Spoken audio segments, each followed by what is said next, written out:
देखो, परमात्मा जो है अकेला है, बिल्कुल अकेला। और जो ये सृष्टि है, सृष्टि उसका स्वभाव, स्वभाव स्वभाव माने प्रकृति। तो कोई दूसरी वस्तु है ही नहीं, यही सबसे अंतिम और सत्य ज्ञान है। जैसे उदाहरण के लिए सूरज है, तो किरण सहित पूरा सूरज है, ये स्वभाव सहित है, अपने किरणें निकलना उसका स्वभाव। बस इसी तरह परमात्मा का ये स्वभाव, इसीलिए इसको प्रकृति कहा जाता है। दो चीजें कही जाती, पुरुष और प्रकृति, एक ही सिक्के के दो पहलू, तो दोनों मिलके दोनों एक ही तो हुए। कह दिया गया केवल दो पहलू थोड़ा, सिक्का तो एक है। तो संपूर्ण प्रकृति का है और परमात्मा ही है। ठीक, जो परमात्मा है वही है पूरा संपूर्ण। अब पुरुष प्रकृति का बंटवारा जो संत हुए उन्होंने जाना, तो ये कहा कि इसमें ये दो प्रकार से है, पुरुष और प्रकृति। पुरुष और प्रकृति।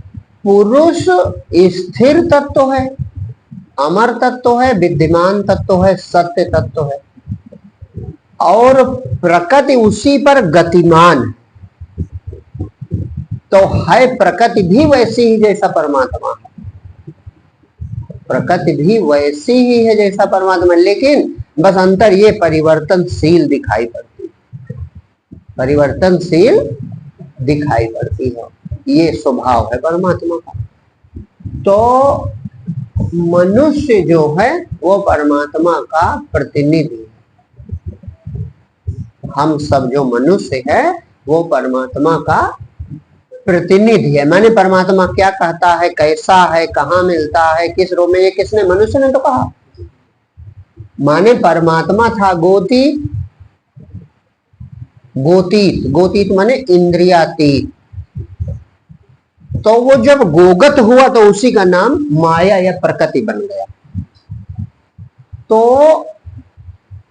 ये प्रकृति अपने आप में स्थित है, अपने आप हो रही है, अपने आप बदल रही है, इसमें कोई समस्या है कहीं? कहीं कोई समस्या नहीं। समस्या जितनी बनी सब मनुष्य में बनी। और क्यों बनी? क्योंकि परमात्मा ने मनुष्य को, यानी अपने ही सर्वश्रेष्ठ रचना को विवेक दिया। अन्य जीवों से हम में जो अंतर है वो ये है, हमारे पास विवेक अधिक है। तो विवेक होने के कारण हम अपनी इच्छा अनुसार करने न करने में समर्थ दिखाई पड़ते हैं, परिणाम में तो समर्थ नहीं है। जैसे आप चाहे सत्संग करो और चाहे युद्ध करो, कोई रोकने नहीं आएगा, लेकिन सत्संग करोगे या युद्ध, कर्म का परिणाम क्या होगा ये तुम्हारे हाथ में नहीं। तो जैसे समुद्र में असंख्य तरंगे हो सकती हैं और असंख्य किरणें हो सकती हैं, इसी तरह परमात्मा में असंख्य जीव हो सकते हैं, होते रहते हैं, उसका स्वभाव। जीव जो है असंख्य हो सकते हैं। तो अन्य सब जीवों में उसका पूरा नियमन है, पूर्ण नियमन है। इसीलिए कहीं कोई समस्या आपको नहीं दिखेगी। कहीं कोई हलचल समस्या दिखाई पड़े तो बताओ। लेकिन मनुष्य में विवेक अधिक था, तो विवेक के कारण ये भ्रमित भी हो गया, दुखी भी हो गया, कर्ता भाव भी बन गया। और इसी विवेक के कारण, विवेक माने बुद्धि की जो शक्ति है विचारने की, इसी के कारण ये अपने को पहचान के परमात्मा भी हो जाता। मिली इसीलिए है। जो हमारे अंदर, जैसे जो मनुष्य के अंदर विचारने की शक्ति है या जो भावनाएं उठती हैं, ये अन्य जीवों में इतने विशेष रूप से नहीं उठती है, उनमें भी, लेकिन बस उतनी जितने जीवन यापन हो जाए। उतनी तो है, जीवन यापन हो जाए उतनी है, उससे अधिक रहे। हमारे अंदर अधिक है हर चीज, है कि नहीं? तो इसका प्रयोग हमने किया तो अपने ही लिए किया, हमने अपने लिए, और अपने लिए प्रयोग करो। इसीलिए परमात्मा ने वृत्तियां दी हैं, चाहे प्रेम हो, चाहे स्वार्थ हो, चाहे दया हो, चाहे करुणा हो, काम हो, क्रोध हो, ये जितनी भी वृत्तियां उठती सब परमात्मा ने ही तो प्रकट की है, उसी में प्रकट होती हैं। तो इनकी तुमको जरूरत होगी, इसीलिए बनी। अगर जरूरत ना होती तो ये ना बनती।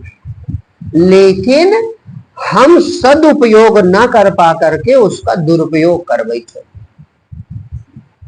बस इतना हुआ है और कुछ नहीं हुआ। और कुछ हम करने में अपनी इच्छा अनुसार स्वतंत्र थे, तो हमने दुरुपयोग अधिक किया, सदुपयोग कम किया। अब जिन्होंने सदुपयोग किया उन्होंने परमानंद प्राप्त किया, परमात्मा ही हो गए, परमात्मा ही हो गए। जितने संत महापुरुष हुए वे परमात्मा पद में स्थित हुए। तो उन्होंने जाना, तब उन्होंने इस जीवन का वास्तविक आनंद और उत्सव मनाया। तब जाना कि हाँ, जीवन तो एक अद्भुत आनंद है, जीवन सजा थोड़े, जीवन एक उत्सव है। लेकिन यह आनंद उत्सव वही मना पाएगा जो अपने पद स्वरूप आत्मा में स्थित हो जाए, और जो नहीं स्थित होगा वो चिंता में ही रहेगा, भय में ही रहेगा, दुख में ही रहेगा। रहेगा कि नहीं रहेगा? तो चिंता भय दुख में है, ये हम सब जानते हैं, और जीवन एक आनंद उत्सव है, ये संत जानते हैं। जैसे जो परमात्मा के अवतार हुए, उदाहरण के लिए अपने धर्म में जिनको कहा जाता है, तो वो भी हुए तो मनुष्य ही, लेकिन मनुष्य होकर उन्होंने भगवत्ता प्राप्त की और आत्म पद में स्थित होकर फिर जीवन जिया, और जीवन जीकर हम सबके सामने आदर्श उपस्थित कर दिया कि इस तरह से जीवन जीना चाहिए, इस तरह से हमें मनुष्य होना चाहिए। अब उदाहरण के लिए सर्वश्रेष्ठ जो अवतार हैं, राम का, भगवान का, या कृष्ण भगवान का ले लो, तो उन्होंने कैसा जीवन जीकर दिखाया। उनके जीवन में जो भगवत्ता उन्हें प्रदान करता है, जिसके कारण उन्हें ईश्वर कहा जाता है, तो एक दिन सुख का बता पाओगे हमारी तुम्हारी दृष्टि में? एक दिन का बता पाओगे? राजा बनने जाते हो तो आज सुबह तिलक होने वाला है, माता पिता खुश हैं, और इतने वनवास हो जाए तो बर्दाश्त कर पाओगे? आज का युवक होगा तो वो कहेगा कि ना, हमारा तुम्हारा कोई विवाद है कई माता, बस ऐसा करो 1/4 कर दो, आराम से हम रहें, आराम से तुम रहो। भाई हम कहते हैं कि नहीं कह देंगे, लेकिन उन्होंने वो करके दिखाया जो हम सोच नहीं सकते। कृष्ण भगवान का जीवन ले लो, तो उनका जन्म तो छोड़ो, जन्म से पहले ही माता पिता समस्या में, वो कितना भाई परमात्मा है वो। लेकिन अगर तुम ज्योतिष की यह अन्य दृष्टियों से देखो तो क्या कहोगे? इससे दुर्भाग्यशाली कोई व्यक्ति हो सकता है कि जिसके पैदा होने के पहले उसके 6 भाई उसी के कारण मार डाले जा। कोई इतना दुर्भाग्यशाली हो सकता है? अगर कोई हो तो क्या कहेंगे? अरे जाओ, ये लड़का है कि कुलच्छनी है, जन्म में नहीं आया, पेट में आया, माता पिता जेल में पहुंच गए, गर्भ में आए तो माता पिता हथकड़ी बेड़ी लग गई, और पैदा जन्म से पहले 6 भाई मार डाले गए, तो दुर्भाग्यशाली है कि नहीं? और जैसे ही जन्म हुआ सगे माता पिता छूट गए, घर छूट गया, दूसरी जगह पहुंच गए। 3 दिन के थे, बस असुर आना शुरू हो गए मारने के लिए। और 125 वर्ष की उम्र में बहेलिया ही पैर पे बाण मारता है, तब शरीर त्यागते हैं। तो इन 125 वर्षों के जीवन में भगवान कृष्ण के हमारी तुम्हारी दृष्टि से, जो हमारी तुम्हारी है सुख भोगी दृष्टि, तो यक्को दिन सुख का है। तो का एक भी दिन भगवान कृष्ण दुखी रहे, बस यही उन्होंने जी के दिखाया कि तुम थोड़े से दुख में रोने लगते हो और देखो मुझे, मैं जी कर दिखाता हूं। यहां तक कि कहा जाता है कि राम भगवान का जो अवतार हुआ, अवतार के समय थोड़े दिन एक राज परिवार और बड़ा उल्लास है ना। दोपहर में जन्म हुआ, बसंत ऋतु का मध्याह्न बेला, वर्ष का सर्वोत्तम दिवस, प्रकृति सर्वथा अनुकूल। तो इसमें भी थोड़ा कहें अरे वो भगवान थे अपने हिसाब से चुने बढ़िया सुंदर समय, तो परमात्मा ने कहा चिंता ना करो, ठीक विपरीत समय चुनता हूं मैं। तो चैत्र महीने की जो रामनवमी है और जब भगवान कृष्ण का जन्म होता, दोनों बिल्कुल उत्तरी ध्रुव दक्षिणी ध्रुव की तरह समय नाप के देख लो। उसमें मध्य दिवस असीत न घामा और यहां मध्य निशीथी रात, बीचों बीच रात, बरसात भी हो रही है। वहां राजमहल है, यहां माता पिता जेल में। माने उस परमात्मा ने यह दिखाया कि परिस्थितियां तुमसे बड़ी नहीं है। दिवस, घड़ी, साइत, अवस्था ये तुमसे बड़ी नहीं हो सकती। मैं एकदम विपरीत परिस्थितियां, विपरीत समय, विपरीत अवस्था ग्रहण कर रहा हूं और फिर भी मैं ईश्वर हूं।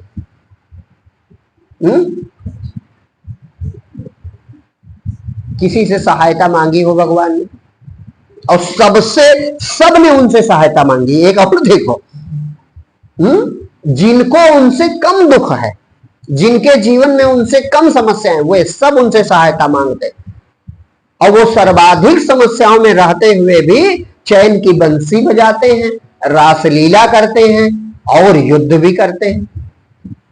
तो और युद्ध में मुस्कुराते हैं, उपदेश करते हैं। युद्ध में उपदेश कोई कर सकता? युद्ध सबसे सघन वृत्ति वाला कार्य है। युद्ध जो होता है सबसे सघन वृत्तियों का प्रयोग करना पड़ता है। जरा से चूके कि सामने के वार से मर जाओगे। उस सघन वृत्ति के समय भी जो शांत रहकर आत्मज्ञान का उपदेश कर सके, वही तो परमात्मा। तो अद्भुत जी कर दिखाया कि नहीं दिखाया? जीव बनकर, मनुष्य होकर भगवत्ता अपनी नहीं दिखाई। अगर भगवत्ता दिखानी होती तो यूं चुटकी बजा के भी तो सब असुर मर सकते हैं भाई। जब वो ईश्वर है, सोच ले सब खत्म हो जाए। तो उन्होंने जीव बनकर मनुष्य की ही सीमाओं में रहकर दिखाया कि देखो ऐसा जीवन जी सकते हो तुम। और तब क्या होगा? तब तुम्हारा जीवन नहीं होगा, तब एक लीला होगी, एक अभिनय मात्र होगा, एक उत्सव होगा। और इसीलिए मनुष्य परमात्मा ने रचे हैं। काहे के लिए रचे हैं? उत्सव के लिए, एक आनंद के लिए, एक लीला के लिए। अच्छा, जब लीला होती है, लीला माने आजकल की भाषा में फिल्म बनती है, एक्टिंग है, तो लीला तो है। तब फिल्म में बताओ चंदन का होता है? सुख होता है कि दुख होता है? आनंद होता है, मौज होती है। हीरो जूते खाकर भी आनंदित होता है। अभिनेता जूते खाकर, डंडे खाकर, गाली खाकर, अपमानित होकर भी क्या करता है? आनंदित होता है, मौज में रहता होता है कि नहीं होता? और खलनायक मारकर पीट कर वो भी आनंद में रहता है। सोचने वाली बात है। तो हम तुम सुख के अभिलाषी हैं, हम तुम आराम के अभिलाषी हैं, हम तुम आनंद के अभिलाषी हैं। और फिल्म जो देखने जाते हैं उसमें उल्टी अभिलाषा। उसमें जितना हीरो को, अभिनेता को कष्ट हो, समस्या हो, लड़ाई, उतने पिक्चर अच्छी बनती है, तुम उतना पसंद करते हो।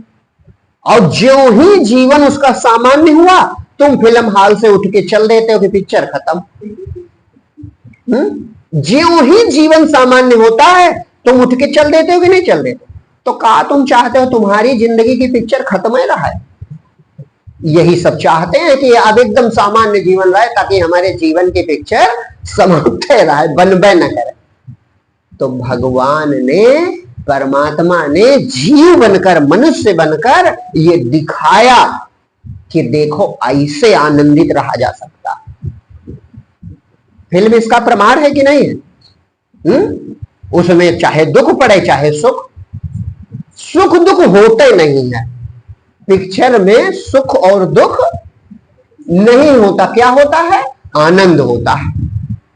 और केवल दर्शक ही नहीं, उसके पात्र भी अभिनय करके आनंदित होते हैं। एक मार खा के आनंदित हो रहा और एक उसे पीट कर आनंदित हो रहा है। होता है कि नहीं होता? यही जीवन है। जब ये कला हमारे पास आ जाए, इस तरह का बोध हमारे पास आ जाए कि जो मिला है, तुम्हें गरीबी मिली है, रिक्शा चलाना मिला है, खेत साफ करना मिला, उसी में ऐसा जियो कि दूसरा लालच करे, अरे यार क्या किसान है, किसान तो इसे कहते, क्या मजदूर है, मजदूर तो इसे कहते। ऐसा जियो कि दूसरे लोग लालायित हो उठे। और ये तभी हो सकता है जब पहले पक्का हो जाए कि जो हो रहा है सब झूठा लीला मात्र है। एक्टिंग तुम कर सकते हो, सचमुच मानते हो, इसीलिए नहीं कर पाते हो। भाई तुम सचमुच मानते हो तभी कर पाओगे, तुम नहीं कर पाओगे। हम हर चीज में डर जाएंगे। और अभी आपको कहा जाए फिल्म में अभिनय है तो अभिनय में पिक्चर में एक्टिंग करनी है, एक बहुत गरीब किसान की जिंदगी जीनी, तो क्या कहोगे? हीरो डांट कहता नहीं जिएंगे, खुशी खुशी जीता है, फटे कपड़े पहन लेता है, मैले कुचेले काम करने लगता है, बढ़िया एक्टिंग करता, क्यों ना हो? और पिक्चर उतनी अच्छी बनती है। तो आनंद तो तुम्हें संघर्ष देता है। देखो बड़ी अद्भुत बात है, आदमी कितना चतुर है, आनंद लेता है संघर्ष में, लेकिन दूसरे के अपने जीवन में आ जाए तो रोने लगेगा। दूसरे के जीवन के संघर्ष में तुम्हें मजा आता। तो परमात्मा ने तो अपने जीवन में संघर्ष अपनाया, समस्याएं ओढ़ी और उनसे पार हुए। तो काहे के लिए? पहले जो आत्म पद में स्थित, आत्मज्ञान जरूरी क्यों? इस बुद्धि विचार विवेक के द्वारा तुम अपने स्वरूप को जब पहचानोगे तो एक बोध हो जाएगा कि एक चेतन सत्ता, एक परमात्मा के सिवा, जहां बात आरंभ हुई थी, कुछ है ही नहीं। और जब कुछ है ही नहीं तो चाहे जैसा जीवन जियो, चाहे सुख मिले चाहे दुख मिले, सुखे दुखे समाकृत्वा लाभा लाभ हो जया जयो, तो ये जीवन तभी जी पाओगे और तभी जीवन तुम्हारा उत्सव बन जाएगा। जैसे कृष्ण भगवान ने लीला की, इसीलिए उनकी लीलाएं खेली जाती हैं। कृष्ण लीला होती है, राम लीला होती है, हमारी तुम्हारी लीला होगी? काहे? हम सत्य माने बैठे, हम सत्य माने बैठे हैं तो लीला कैसे होगी? हम कहा करते हैं कि जो हमारे महापुरुषों ने कर दिया हम तुम नहीं कर पाएंगे। काहे? उनके लिए लीला मात्र था। आत्मज्ञान जरूरी इसीलिए है, आत्मबोध हो जाए, अपने स्वरूप में स्थित हो जाओ, बस बाहर लीला मात्र बचेगी। और जब एक्टिंग अभिनय ही बचेगा तो बहुत सुंदर अभिनय करोगे। अभिनय के लिए राजा होना जरूरी नहीं है। फिल्मों में देखो तो अभिनेता ज्यादातर राजा नहीं बनता, ज्यादातर गरीबे बनता है। बनता ही नहीं बनता। राजा का रोल, अधिकारी का रोल, ऊंचे पद का रोल हीरो जो मुख्य अभिनेता होता है उसे मिलता है। उसे दिखाया जाता कि बहुत संघर्ष में है और फिर इसे पार करेगा, और यही आनंद का तुम्हारे विषय है। तो अगर तुम्हें परमात्मा इस लायक समझेगा तो तुम्हारे साथ भी ऐसा कर सकता है। किया है महापुरुषों के साथ। पूरी अयोध्या के मालिक थे, और अयोध्या ही नहीं चक्रवर्ती सम्राट थे हरिश्चंद्र। पूर्ण आत्म बोध वाले थे, पूर्ण आत्म बोध, परमात्मा का पूर्ण बोध था हरिश्चंद्र जी को। तो एक बार देवताओं में, देव ऋषियों के बीच ये बात चली कि इस समय परमात्मा का सबसे बड़ा भक्त, माने पूरे ब्रह्मांड में सबसे महान व्यक्ति कौन है? तो कहा अयोध्या नरेश हरिश्चंद्र से बड़ा सत्यवादी, ब्रह्मनिष्ठ, दानी, माने इनसे श्रेष्ठ व्यक्ति कोई दूसरा नहीं है। बस देवताओं में और बड़े बड़े ब्रह्मज्ञानियों में ईर्षा पैदा हो गई। काहे की ईर्षा पैदा हो गई कि एक मनुष्य हमसे महान कैसे हो सकता है। बस योजना बन गई कि चलो परीक्षा ले लें। देखो अब इन्हें करना था तो कहा चलो परीक्षा ले लें। तो जो यहाँ योजना बनी वैसा राजा हरिश्चंद्र, चूंकि सतोगुड़ी क्या गुणातीत स्वरूप में स्थित है, तो उन्होंने स्वप्न देख लिया पहले ही। और स्वप्न क्या देखा कि हमने अपनी पूरी राज्य, पूरी संपत्ति दान कर दी। और जैसे सो के उठे प्रातः काल, बस जैसे अपने राजप्रसाद से बाहर आ ही रहे थे तो देखा जो है विश्वामित्र जी आ गए। और अकेले नहीं, उनके साथ 1100 ऋषि भी थे। तो विश्वामित्र जी को देखा, तुरंत प्रणाम किया और बड़े साधु से भी थे, अपने महल को ले गए, सबको बिठाया। तो कहा, स्वागत सत्कार के बाद कहा कि मुनिवर हमने एक स्वप्न देखा है और अभी प्रातः काल ही देखा है। तो कहा क्या देखा है तुमने? तो कहा हमने देखा है कि हमने अपना पूरा राज्य, पूरी संपत्ति दान कर दी। तो कहा सुबह का स्वप्न है तो राजन विलंब ना करो, तुरंत दान कर दो। विश्वामित्र जी ने कहा कि तुरंत दान कर दो। तो सचमुच विलंब ना किया, हरिश्चंद्र जी ने तुरंत उन्हें दान कर दिया। और दान करने के साथ सारे 1100 जो मुनि थे ऋषि, उनको भोजन कराया और विश्वामित्र जी को भोजन कराया। तो कहा दान तो आपका हमने स्वीकार कर लिया, हम सबने भोजन प्रसाद भी पा लिया, हम तृप्त हैं राजन, लेकिन अब दक्षिणा हमें दो। तो जब दक्षिणा के लिए राजकोष की तरफ बढ़े तो कहा रुक जाओ, तुमने क्या झूठा संकल्प पढ़ा है? तो कहा नहीं महाराज, सच्चा संकल्प है। तो कहा जब तुमने संकल्प में अपना राज्य दे दिया तो कोषागार तुम्हारा कैसे हुआ? तो रुक गए, गया हाँ बात तो सही। तो कहा दक्षिणा में भगवान क्या दे? तो कहा अधिक ना दो, लेकिन एक एक, पहले मुद्रा स्वर्ण की चलती थी, तो एक एक स्वर्ण मुद्रा कम से कम सबको दे दो, 1100 स्वर्ण मुद्राएं दे दो। तो कहा ठीक है। अब हम जो है, उनकी पत्नी भी आ गई और बेटा भी आ गया। तो कहा हम जो है तीनों लोग मजदूरी करेंगे और मजदूरी करके आपको दक्षिणा देंगे। तो अयोध्या में ही मजदूरी करने चले, बस फिर रोक दिया। कहा अब ये राज्य हमारा है तो इसी राज्य में करके हमारा ही धन हमें दो, तो हमारे राज्य के बाहर करो। और अयोध्या चक्रवर्ती सम्राट है, अयोध्या नरेश जो होता है, तो इसलिए सब पूरा भारतवर्ष आर्यावर्त है हमारा। तो कहा तो क्या करें? तो थोड़ी राहत दी उनको, भाई इतनी तो परीक्षा, तो थोड़ी राहत दी। का जो काशी है उस पर अयोध्या के राजा का शासन नहीं होता, वो शंकर जी की नगरी, क्योंकि भगवान शिव की नगरी, इसलिए अयोध्या नरेश का आधिपत्य काशी पे नहीं माना जाता। तो काशी में जाके तुम मजदूरी कर सकते हो। तो काशी में गए बेचारे, 1 महीने का समय लिया। कहा 1 माह का आपको समय, दक्षिणा न दे सको राजन तो कोई बात नहीं, राज्य तुम वापस ले लो। मतलब उन्हें केवल ये करना था कि ये झूठे हैं, इतने सत्यवादी नहीं। तो वो चले गए काशी। बेचारे प्रयास करते रहे, लेकिन कहीं धन कौन रखे उनको, जो जान जाए ये अयोध्या नरेश है, कौन रखे। तो कहते हैं कि एक डोम था, नहीं पहले बाजार में गए जहां मजदूर बिकते थे, तो रानी को एक सेठ ने खरीदा। कितने में? तो कहा 500 स्वर्ण मुद्राएं दे दो। तो 500 स्वर्ण मुद्राओं में रानी को एक सेठ ने खरीद लिया काशी में। तो जब वो जाने लगी तो बेटे की उम्र 5 या 6 वर्ष मात्र थी, 5 वर्ष थी शायद। तो वो रोने लगा।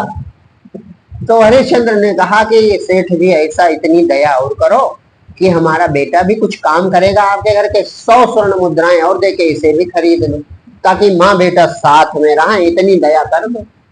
तो उसने 100 स्वर्ण मुद्राएं दे करके, रोहित कुमार नाम था, उसे भी खरीद लिया। वो लेकर चला गया।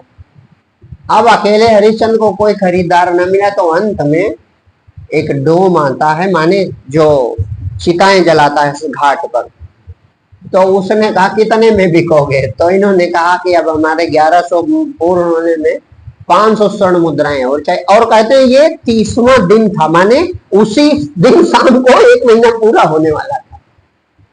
तो 500 स्वर्ण मुद्राओं में ये भी बिके। इतने में ही विश्वामित्र जी आ गए मंडली के साथ, कहा भैया अपना राज्य वापस ले लो। कहा नहीं नहीं, दक्षिणा पूरी हो गई है। तो उन सबको 1-1 स्वर्ण मुद्रा देकर सबके पैर छुए और इस तरह संकल्प पूरा कर दिया। यद्यपि ये परीक्षा थी, बाद आप जानते हैं जब वो रोहित मर जाता है तो घाट पर जाकर सब प्रकट होते हैं और ये बात सिद्ध होती है कि नहीं नहीं, हरिश्चंद्र जी सत्यवादी हैं। तो कहने का मतलब इतनी बड़ी लीला कौन कर पाएगा? जो आत्म पद में स्थित है। जैसे आपको अभिनय में हरिश्चंद्र का रोल मिले तो कर पाओगे, और सचमुच अभी कोई का है थोड़ी चीज नहीं दे पाओगे, सब कुछ तो बड़ी दूर की बात है। कर पाओगे? तो आत्म पद में स्थित व्यक्ति इस जगत को झूठा जानता है ना, स्वप्नवत, तो वो कुछ भी अभिनय कर सकता है। ये संतों ने करके दिखाया, ये संत कर सकते हैं। अब कोई आवे और कहे नरेंद्र ऐसा करो कि तुम अपनी आंखी हमें दे दो, तो दे दोगे? हम भी आपसे कह रहे हैं, हम भी नहीं दे पाएंगे। बड़ा साहस करें तो कहें भले कि एक भैया ले लो, एक एक से काम चले। दोनों तो कोई नहीं दे पाएगा। लेकिन हाँ, एक ऋषि के पास देवता पहुंचते हैं, वो ऋषि आत्म पद में स्थित है। तो कहते हैं मुनिवर आप बड़े तपस्वी हो और तपस्या के कारण आपकी अस्थियां, बड़ी हड्डी अस्थियां बड़ी मजबूत हो गई और हम देवताओं से असुरों से जीत नहीं पाते। तो अगर आप अपनी हड्डियां दान कर दो, अब बताओ कितनी कठोर मांग है इन देवताओं की। कहते हैं मुनिवर आप अपनी अस्थियां अगर दान कर दो तो इनसे हम अस्त्र बनावें, आयुध, तो हम देवताओं को जीत सकते हैं, क्योंकि आपकी अस्थियां बहुत तपस्या के कारण मजबूत हो गई। तो दधीचि मुन हिचके नहीं।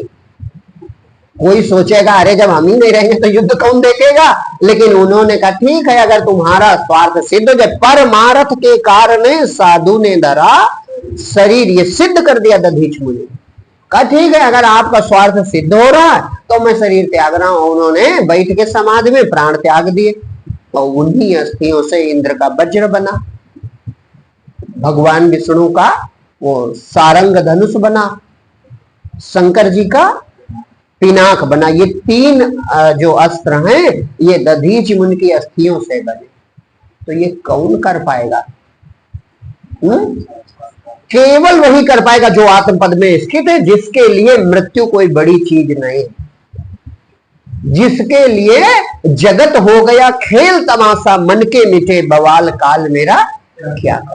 तो ये जो मनुष्य को परमात्मा ने बनाया, इसलिए बनाया कि तुम आत्म पद में स्थित होके फिर संसार में लीला कर सकते हो बड़े आनंद उत्सव के साथ। उत्सव के दिन क्या होता? उत्सव के दिन सब काम आनंद वाले होते। और ये संत बड़े बुद्धिमान थे, जानते थे कि ये अज्ञानी मनुष्य काम करके जाएगा मर, तो साल में 2-4 त्योहार बना दो तो कम से कम 2-4 दिन ये जी तो ले। तो जब होली, दीपावली या कोई बड़े पर्व आते हैं तो क्या होता है, अरे अब आज कोई काम नहीं, अब आज बस खाओ पियो मौज करो। तो तुम आनंद उत्सव मनाते हो। और अगर प्रतिदिन ऐसा हो तब सोचो कितना आनंद रहेगा। संतों का प्रतिदिन आनंद उत्सव होता, कोई फिक्र नहीं, कोई चिंता नहीं, अपनी मौज में रहते हैं और जैसा प्रभु नचाते वैसा नाचते हैं। तो जीवन कितना आनंदमय होगा उनका। तो आनंद में जीवन अगर चाहते हो तो पहले आत्म पद की पहचान करनी पड़ेगी, तभी तो निर्भीक होगे। नहीं तो चिंता ऐसी डाकनी काट कलेजा खाए। ये चिंता तुम्हें चैन से बैठने देगी? कल की चिंता, परसों की चिंता, बच्चों की चिंता, पढ़ाई की चिंता, नौकरी की चिंता, मर जाता इसी में आदमी। और चिंता, संत कहा कहता चिंता दीन दयाल का मोह मन सदा आनंद। जो सृष्टि चलाने वाला है, जो ग्रह नक्षत्रों का नियमन करने वाला है, ऐसा सामर्थ्यवान हमारा पिता है, तो हम काहे चिंता करें। बस वो इतने में राजी रहते हैं कि जैसे हम तो हैं कांधा तेरी बसुरिया, जी चाहे जैसे बजा ले। हम तो हैं कांधा तेरी कठपुतरी, जी चाहे जैसे नचा। माने प्रभु जैसा नचाते हैं उसमें राजी रहते, लेकिन चिंता नहीं करते। काहे, उन्हें आत्मबोध रहता है प्रभु ही है, कोई दूसरा नहीं। यहां वो बात आप वाली आ गई, कोई दूसरा नहीं है गोविंद बिन तुम्हारे। ये सिद्ध अवस्था, तन मन तुम ही हो जीवन, तुम प्राण हो हमारे, कोई दूसरा नहीं है गोविंद बिन। अब इस पर विचार करना चाहिए। जैसे हमने गाया बड़ा अच्छा लगा, तन ईश्वर, मन ईश्वर, प्राण ईश्वर, तो तुम कहां हो? मौन होना चाहिए कि नहीं? और मौन होकर देखो तो वो दिखा दे कि चिंता ना करो, हैं हमें। ये सच्चा मौन है कि हम हैं ही नहीं। बोल रहा है का मौन, वो गूंगा नहीं हो जाता। वो बोल कर भी नहीं बोलता, वो जानता है परमात्मा में बोल रहा है। हम कहा जाने कैसे आवाज निकलती। देख रहा है तो परमात्मा में देख रहा है, हम कहा जाने आंख कैसे देखती। सुन रहा है तो परमात्मा में सुन रहा होगा, हम कहा जाने कान कैसे सुनते। भाई कान बने कैसे ये भी हम नहीं जानते हैं, और सुनते कैसे हैं ये भी हम। आंख बनी कैसे, निर्मित कैसे हुई पंच तत्वों से, अगर बनाना वैज्ञानिक मान लो कभी पता चल जाए, क्योंकि प्रकृति है पता चल सकता, तो कितना अनमोल काम हो जाए। कितनों को आंख मिल जाए बेचारों को। और जैसे पुरानी पड़े दांत नहीं लगते हैं, आंख भी लग जाए, सब दिक्कत दूर। तो कैसे बनी है ये भी नहीं जानते हैं, और कैसे देखती ये भी नहीं जानते हैं। तो भक्त कहता है प्रभु तुम ही हो, हम कहा जाए। तुम ही ने आंख बनाई, तुम ही देखते हो, तुम ही ने कान बनाए, तुम ही सुनते हो, तुम ही ने शरीर बनाया, और प्रभु शरीर में तुम ही हो। यही सच्ची बात है। इन वृक्षों में परमात्मा है, इसीलिए। नहीं तो अगर जीव हो समझदार तो ये सजाए मौत है, मौत से भी बड़ी सजा। उसमें तो छुट्टी मिल जाती, इसमें एक जगह खड़े रहो जिंदगी भर। कितना बड़ा पाप, कितना बड़ा वो कठोर दंड है। और रीकड़ वाले पेड़ कहें कि ऐसा तराई वालों को तो पक्षपात किया प्रभु तुमने, वहां तो जड़ों से खूब पानी खींचेंगे, हमें कौन पानी पिलाएगा। कभी कोई शिकायत पेड़ करता है? कभी किसी को शिकायत करते देखा? सजा आफ्ता जीव, सजाए आफ्ता। अगर जीव है ये परमात्मा है सब रूपों में। जीव माने परमात्मा की प्रकृति, लहर माने समुद्र, तो सब जितना जो कुछ दिखाई पड़ा सब परमात्मा। इसीलिए तो सब कहीं कोई समस्या नहीं। गुलाब खिला है अपनी डाल पर, बढ़िया देखो पेड़ लहला रहा है, झरना झर रहा है, नदियां बह रही हैं, पर्वत स्थित है, ये सब देवता है। तुमको देता है कि नहीं देता? तो जो बिचारा अगर हमारी तुम्हारी दृष्टि से हो तो सजाए आफ्ता है, एक जगह खड़ा रहे, और वो देवता बन सकता है। किसमें? जो अनिच्छित हो जाए। इच्छा उसे कोई नहीं है। प्रभु राखें चाहे मार डालें, प्रभु ने जन्म दिया चाहे बढ़ावें हरा करें, डाले मोटी करें, और चाहे मार डालें। तो जो अनिश्चित पद में स्थित है, अचाह पद में स्थित है, वो देवता बन जाता है। पेड़ बेचारा बोल नहीं सकता, लेकिन देवता है। तुम्हें छाया देता है, नहीं देता? तुम्हें फल देता है, और मर जाता है तो तुम्हें लकड़ी दे जाता है। जब उसमें जीवन नहीं बचता तो सूखा वृक्ष तुम्हें लकड़ी दे देता है। तो वो कितना बड़ा देवता। देवता का केवल इतना मतलब जो तुम्हें दे। जैसे लोग कहते हैं कि अरे इनके धर्म में तो 33 करोड़ देवता, लोग चकित होते हैं। तो बताओ भैया, एक आम का वृक्ष देवता है कि नहीं? और एक नीम का पेड़ देवता है कि नहीं? पीपल का वृक्ष देवता है कि नहीं है? तो कितने पेड़ हैं गिन डालो। तो समस्या खत्म 33 करोड़ वाली। भाई ये कोई झूठी बात नहीं है, सत्य बात है। देवता की केवल इतनी परिभाषा है कि जो तुम्हें देता ही रहे, लेना। तो ये देते हैं कि नहीं देते? और हमारे वेदों में कुछ देवता कहे गए, जैसे सबसे पहले कहा गया मातृ देवो भव, माता देवता होती है जो हमें जन्म देती। तो जितनी माताएं हैं सब देवता स्वरूप हैं कि नहीं? तो समस्या खत्म 33 करोड़ वाली।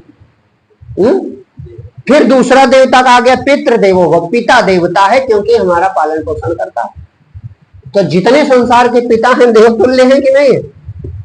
तो और समस्या खत्म। फिर आगे और कहा गया आचार्य देवो भव, माने जो हमें शिक्षा देता है, जो ज्ञान देता है वो देवता है। तो जितने आचार्य शिक्षक हैं देवतुल्य हुए कि नहीं? तो समस्या तो नहीं 33 करोड़ वाली, अनंत है कि नहीं है? माने वो कमय लिखा है, जो लिखा है। मैं कोई शास्त्रीय बात नहीं कर रहा हूं, मैं व्यवहारिक बात कर रहा हूं। अगर देवता का अर्थ केवल ये होता है कि जो हमें दे, ले कुछ ना, तो हर माता देवता। और ये मैं बात आप साधारण नहीं ग्रंथों की बता रहा हूं। तो अगर हर माता देवता है तो जगत में जितनी माताएं हैं देवता हुई कि नहीं है?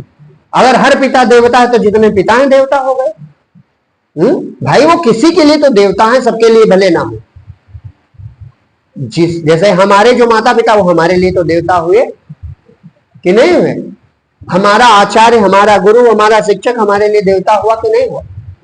हमारे घर जो अतिथि आया, अतिथि देवो भव, वो हमारे लिए देवता हुआ कि नहीं हुआ? और ये जितने प्रकृति के रूप हैं ये सब हमें दे ही रहे हैं कि कुछ ले रहे हैं। तो ये भी समस्या खत्म हो जाए, व्यवहारिक दृष्टि से सोचा जाए तो समस्या खत्म हो जाए कि ना खत्म हो जाए? तो ये देवता भी ना कहो, सब परमात्मा ही है, कोई दूसरी वस्तु भाई नहीं। जो भजन की लाइन है कि कोई दूसरा नहीं है, तो ये निश्चित मानो कि कोई दूसरा नहीं। विराट रूप की व्यापक की बात करो तो दूसरा बंदे ही कहता अवनी अनिल अनल हो आकाश नीर धारा, माने पांचों तत्व प्रभु तुम ही हो। भाई हम कागे ने धरती चाहे प्रभु की बनाई कहो और चाहे कहो प्रभु ही है इस रूप में। जब एक ही परमात्मा है तो वही सब बना है, कि कोई दूसरा है? अवनी अनिल अनल हो, माने हवा आग पानी धरती प्रभु सब तुम ही हो। तो जब सब प्रभु हैं तो दूसरा भ्रमित होने की जरूरत है, खत्म हो जाएगी कि कोई दूसरा है। एक सूत्र वेदांत में कहा गया कि जिस से सब है, जिससे सब है, जिसमें सब है, उसके बाहर भी कुछ नहीं। जैसे आकाश में सब है ना, और ये आकाश उसके हृदय में। तो जिससे सब है, जिसमें सब है, वही सब है। ये अपने वेदांत में समझाया गया। जिससे सब है, जिसमें सब है, वही सब है। तो तुम अलग से कैसे, किस लोक से आए हो? भाई तुम अलग से कैसे हो सकते हो? अवनी अनिल अनल हो आकाश नीर धारा, तुम जड़ हो तुम ही चेतन, हर रूप है जग के परम प्रकाशक। परमात्मा का प्रकाश है। जैसे इस बात को समझोगे तो समझ जाओगे। उस लाइन में लिखा कि जग के परम प्रकाशक, फिर भी हो सबसे न्यारे, माने सब होकर भी परमात्मा सबसे अलग है। कैसे? जैसे स्वप्न है, स्वप्न ऐसा बढ़िया उदाहरण है, प्रभु की मर्जी से ये बना है कि जो तुमको समझा सकता है। स्वप्न में सब तुम हो, सब तुमसे है और सब तुम में है। ये सूत्र लागू है कि नहीं? सब तुमसे है, सब तुम में है, यानी सब तुम हो। और स्वप्न में आग लगे सब जल जाए तो तुम जल जाओगे का? और बाढ़ आवे सब डूब जाए तो तुम डूबोगे? स्वप्न के टुकड़े टुकड़े कर डाले जाए तो तुम्हारा कुछ बिगड़ेगा? तो सबको करूं प्रकाशित, फिर भी सभी से न्यारा। जगत प्रकाश प्रकाशक रामू मायाधीश ज्ञान गुण धाम। जग के परम प्रकाशक, फिर भी हो सबसे न्यारे, कोई दूसरा नहीं है गोविंद बिन। गोविंद मतलब जिसे कहते नहीं है कि भगवान गायें चराते, सुना होगा। तो ये जो तुम्हारी गायें हैं, 5-5 गाय तो सबके पास नहीं है, इंद्रियां हैं, तो इनको जो चराता है, कौन चराता है? गोविंद। वहीं से बिंद माने वो स्थान जहां से उठती है, ताकत प्राप्त करती, और ये चरती नहीं है दिन भर, आंखें रूप ग्रहण करती हैं, कान शब्द ग्रहण करते हैं, ये अपना विषय प्राप्त करती है कि नहीं करते? तो ये गोचारण गोविंद कर रहे हैं, पक्का जानो, यही सच्चा गोचारण है। और गोचारण होता कहां था? गोवर्धन पर। तो इंद्रियां तुम्हारी जहां विचर रही है, ये ही गोवर्धन है, ये इंद्रियों को विस्तार प्राप्त दे रहा है, इंद्रियों के विचरण का स्थान गोवर्धन। और गोवर्धन को छोटी उंगली पे कौन उठाता है? गोविंद। मतलब तुम्हारी इंद्रियों का जितना विषय और जितना इनका चारण है, यानी जो कुछ तुम्हें चाहिए, वो सब पूरा भार भगवान छोटी उंगली को उठाए। लेकिन एक लीला वहां और हुई थी, जब कहते हैं कई दिन बीतने लगे, तो यशोदा जी ने ग्वाल वालों से कहा कि अरे मेरा लाला छोटा है, अपनी अपनी लाठी तो लगाओ, पर्वत इतना बड़ा, तो जो अपनी अपनी लाठी लगाओ, ताकत लगाओ, जैसे छत हटेगी नहीं, लेकिन लाठी लगाओ, उसमें ताकत लगाओ, तुम थकोगे नहीं? थकोगे, थक जाओगे। बिना मतलब छत तो खुदे रुकी है। इसी तरह इस जीवन यापन रूपी जो ये गोवर्धन है, जिसमें इंद्रियां खेलें खाएं, इसको प्रभु तो छोटी उंगली पे उठाए, लेकिन हम तुम अपनी अपनी गिरस्ती की लाठी लगाएं कि रोके रहो, नहीं गिर जाएगा, रोके रहो, तो हम बिना मतलब थके जा रहे हैं। बुद्धिमान ग्वाल बाले लाठी गिरा, लेकिन नहीं रोकेगा कन्हैया, हमरे बस की बात कहां। बस तुम निश्चिंत हो जाओगे, जैसे भगवान के सारे छोड़ा कि अरे संभालने वाला वो हम कहा जाने। जब हम गेहूं पेड़ नहीं बड़ा कर सकते, हरी पत्ती नहीं ला सकते, उसमें गेहूं के फल नहीं ला सकते, तो हम हैं कौन? छोड़ो भार, जो करता है उसे करने दो। निश्चिंत हो जाओगे कि नहीं? अच्छा, ये सब होकर अगला बंद जो है वो और बताता है कि नजदीक तुम्हारे कितने। तो कहा प्रभु वेदों का ज्ञान तुम हो, माने वेदों में जहां हम पढ़ेंगे, जिसकी चर्चा की जाएगी, ग्रंथों में जिसकी चर्चा की जाती, संत जन सत्संग में जिसकी चर्चा करते हैं, वो कोई नहीं प्रभु तुम ही हो। खोजना नहीं है, वो तो हृदय में है। जिसकी चर्चा वेदों में है वो बैठा हमारे हृदय में। 2 लोग पहुंचे एक बड़ी बाग में, एक बड़ी आम की बाग थी। तो एक देखा बहुत बड़ी बाग, तरह तरह के आम, तरह तरह की जातियां, तरह तरह की प्रजातियां। अरे वो बड़ा बुद्धिजीवी था, वो दौड़ दौड़ के हर पेड़ की अपना कितना लंबाई है, कितनी मोटाई है, आम कैसा लगता है, और सब गणना करने लगा, नरेंद्र की तरह कापी किताब लेके। और एक दूसरा था, उसने क्या किया कि पके पके 4-5 आम तोड़े और खाया, और बढ़िया शीतल छाया सो गया। और वो दौड़ते रहे, जब नाप तोल पूरी हो गई, पूरी कापी भर गई, तब आए तो कहा अरे उठो उठो, इतना अद्भुत बाग तुमने देखा? तो कहा हाँ देखा। तो कहा तुमने कहा देखा? पूरी कापी देखो हमारी भर गई लिखते लिखते। तो कहा इतना तुमने देखा? कहा और क्या है, देखो कितनी प्रजातियां हैं, कितनी लंबाई के पेड़ होते, कौन कौन से तरीके, किस किस रंग के, कैसे कैसे। तो कहा इतना तुमने मेहनत की? तो कहा हाँ। तो कहा तुम क्या कर रहे थे? कहा हमने आम जाना।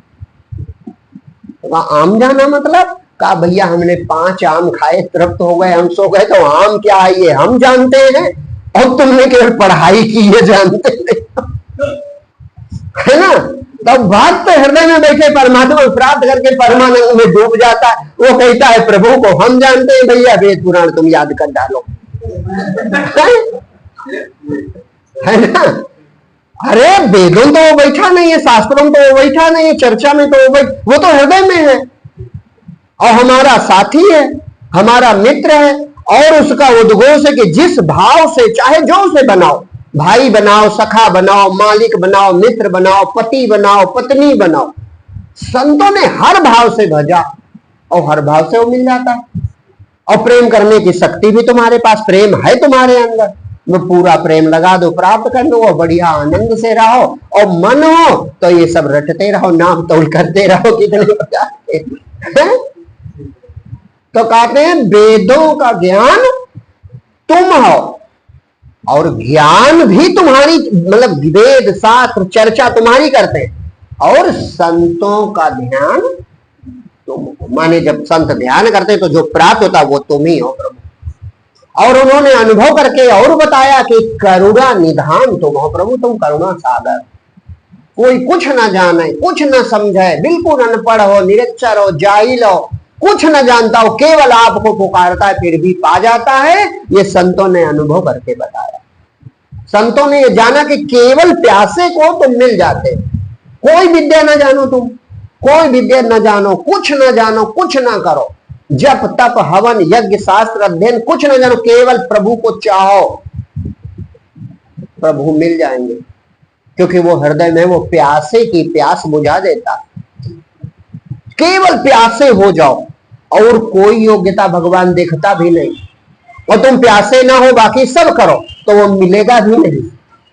वो बहुत बड़ा खिलाड़ी है, वो जानता, हमें थोड़े जानता है। ये शास्त्र अध्ययन इसलिए कर रहा ताकि सबको प्रभावित करे, ये तपस्या इसलिए कर रहा ताकि सिद्धियां पावे, सबको प्रभावित करे। तो ऐसे लोगों भगवान कहता तुम यही करो, तुम यही करो।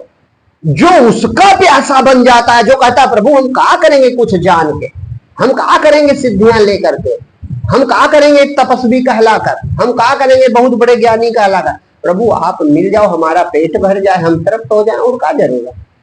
तो प्यासे को भगवान मिल जाता। इसीलिए संतों ने अनुभव करके बताया कि करुणा निधान तुम हो, और जब मिलोगे तो आनंद निधान तुम हो।